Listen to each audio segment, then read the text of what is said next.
So here's our last material. Ini pelajaran terakhir kita, yaitu tentang simple future. Sebelumnya kita udah pernah belajar tentang simple present, present continuous, simple past, past continuous, dan present perfect. Dan terakhir sekarang adalah simple future. Simple future itu adalah tenses yang kita gunakan untuk menyatakan kegiatan yang akan kita lakukan. Oke, jadi di situ kita menggunakan auxiliary shall sama will. Kalau shall itu untuk subjek I dengan subjek we, tapi kalau will itu untuk semua subjek. Jadi teman-teman kalau misalnya menemukan I shall, we shall itu benar, cuman kebanyakan sekarang dalam speaking ataupun dalam grammar juga kita menggunakannya will. Jadi teman-teman mau menggunakan shall ataupun will itu terserah teman-teman. Tapi kita seragamkan aja ya, biar lebih gampang belajarnya kita menggunakan will. Oke, kita lihat rumusnya. Number one, verbal sentence. Positifnya subject plus will atau shall plus verb 1. Oke, kita lihat di situ ketemunya verb 1. Setelah auxiliary will ataupun shall harus verb 1. Negatifnya subject plus will or shall, bacanya shall bukan shall, bukan shall, tapi shall, plus not, plus verb 1. Terus interrogatifnya will ataupun shall plus subject plus verb 1, interrogatif. Oke, question mark. Jadi kalau di interrogatif, will atau shall-nya diletakkan ke sebelum subjek. Dalam bentuk negatifnya, will not menjadi won't, shall not menjadi shan't. Oke, rumus selanjutnya adalah nominal sentence. Nominal sentence untuk positifnya subject plus will atau shall plus be plus ana. Oke, jadi tinggal tambahin be aja setelah will ataupun shall. Negatifnya subject plus will atau shall plus not plus be plus ana. Terus interrogatifnya will ataupun shall ketemu plus subject plus be plus ana. Nah, di sini kita bisa lihat will sama dengan be going to. Be itu bisa am, bisa are, bisa is. Jadi tergantung subjeknya apa. Kalau subjeknya I berarti pakainya am. I am going to. Kalau subjeknya they berarti pakainya are. They are going to. Kalau subjeknya she, kita pakainya is. She is going to. Nah, be going to itu sama dengan will. Teman-teman mau menggunakan will ataupun be going to itu sama, namanya variasi ya. Oke.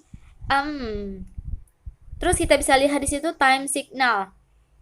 Time signalnya ada later, tomorrow, bukan tomorrow, tapi tomorrow, 3 minutes later, next week, next month, 3 years later. Dan mesti banyak lagi untuk time signalnya. Terus, kalau misalnya membuat kalimat dengan menggunakan simple future, itu berarti kegiatan yang akan kita lakukan pada saat nanti. Bisa itu waktu yang akan lama, ataupun waktu yang 1 menit lagi, 2 menit lagi, gitu. Jadi, nggak terbatas waktunya. Hanya tinggal diganti time signalnya. Contohnya, aku akan makan 2 jam lagi. Aku akan tidur nanti siang. Contoh dari simple future. Number one, saya akan bekerja minggu depan. Nah, yang menandakan kalau ini simple future ada keterangan akan dan juga minggu depan.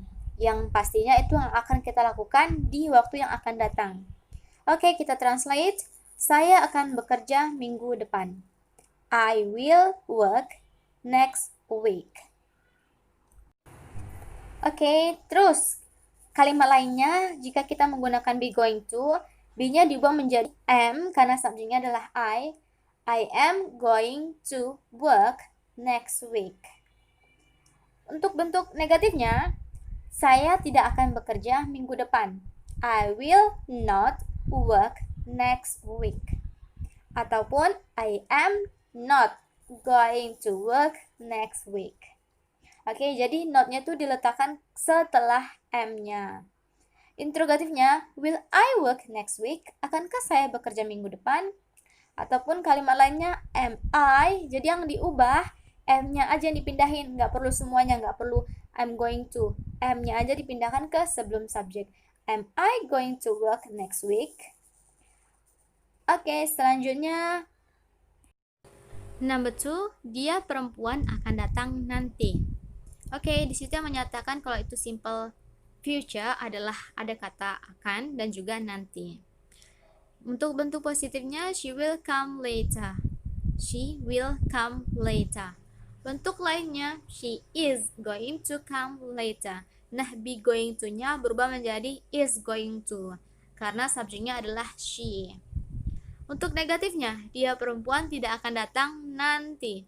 She will not come later. Will not disingkat menjadi won't. She won't come later. Bentuk lainnya, she isn't going to come later. Jadi yang ditambahin not itu setelah is. Jadi kalau is ketemu not disingkat menjadi isn't. She isn't going to come later. Interrogatifnya, akankah dia perempuan datang nanti? Oke, will she come later? Bentuk lainnya is-nya aja dipindahkan ke sebelum subjek, going to-nya sesudah subjek. Is she going to come later? Nomor 3, dia laki-laki akan rajin besok. Nah, ini simple future dalam bentuk nominal sentence karena rajin adalah adjektif. Berarti kita menggunakan be sesudah will. Untuk bentuk positifnya, he will be diligent late tomorrow. He will be diligent tomorrow. Kalau kita menggunakan be going to, berarti be-nya diubah menjadi is karena subjeknya adalah he, dan setelah to ditambahin be. Tadi kan setelah will ditambahin be. Nah, itu setelah to ditambahin be. He is going to be diligent tomorrow. Negatifnya, dia laki-laki tidak akan rajin besok.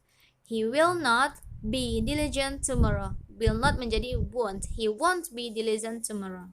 Bentuk lainnya, he is not going to be diligent tomorrow. He is not menjadi he isn't. Untuk bentuk interrogatifnya, akankah dia laki-laki rajin besok? Will he be diligent tomorrow? Ataupun is he going to be? Oke, is-nya dipindahkan ke sebelum subjek. Is he going to be diligent tomorrow? Nomor 4, mereka akan berada di Bali bulan depan. Nah, kalimat ini merupakan kalimat nominal sentence karena berada di Bali itu merupakan keterangan tempat, adverb of place, masuk ke dalam nominal sentence. Kalau nominal berarti kita menggunakan be setelah will. Oke, untuk bentuk positifnya, they will be in Bali next month. Oke, bukan next month, tapi next month. Bentuk lainnya, they are going to be in Bali next month. Nah, be going to-nya berubah menjadi are going to. Be-nya berubah menjadi are karena subjeknya adalah they. Untuk negatifnya, mereka tidak akan berada di Bali bulan depan. They won't be in Bali next month. Bentuk lainnya, they aren't going to be in Bali next month. Untuk interrogatifnya, will they be in Bali next month? Akankah mereka berada di Bali bulan depan? Will they be in Bali next month? Atau bentuk lainnya, are they? Are-nya dipindahkan ke sebelum they. Going to-nya nggak usah dipindahkan, tetap posisinya.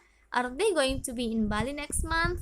Jadi gitu teman-teman, terserah mau menggunakan will ataupun mau menggunakan be going to, tapi harus sesuai dengan tensesnya. Will nggak perlu diubah-ubah ya, will tetap will. Terus setelah will itu harus verb 1, jadi nggak usah ditambahin verb SIS atau berubah menjadi verb 2 atau verb 3 atau verb ing, dia tetap verb 1.